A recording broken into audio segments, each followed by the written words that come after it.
முதல் வாசகம். மனித இயல்பை மட்டும் உடைய ஒருவர் கடவுளின் ஆவிக்குரியவற்றை ஏற்றுக்கொள்வதில்லை. திருத்தூதர் பவுல் கொரிந்தியருக்கு எழுதிய முதல் திருமுகத்திலிருந்து வாசகம். அதிகாரம் 2, இறைவசனங்கள் 10 முதல் 16 முடிய.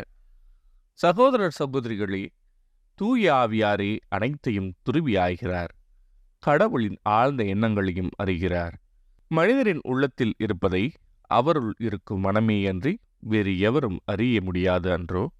அவ்வாறே கடவுள் உள்ளத்தில் இருப்பதை அவர்தம் ஆவியே அன்றி வேறு எவரும் அறியார்.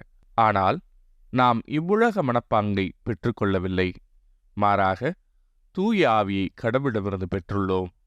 இவ்வாறு கடவுள் நமக்கு அருளிய கொடைகளை கண்டுணர்ந்து கொள்கிறோம். ஆவிக்குரியவர்களுக்கு ஆவி உரியவற்றை பற்றி விளக்கி கூறும்போது நாங்கள் மனித ஞானத்தால் கற்றுக்கொண்ட சொற்களை பேசுவதில்லை, மாறாக தூய ஆவியார் கற்றுத்தரும் சொற்களையே பேசுகிறோம்.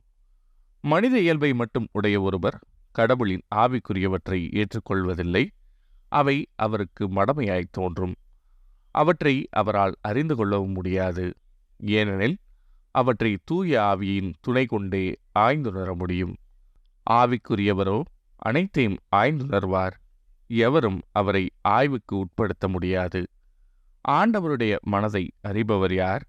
அவருக்கு அறிவுரை கூறுபவர் யார்? நாமோ கிறிஸ்துவின் மனத்தை கொண்டுள்ளோம். இது ஆண்டவரின் அருள்வாக்கு. இறைவா, உமக்கு நன்றி. பதிலுரை பாடல்.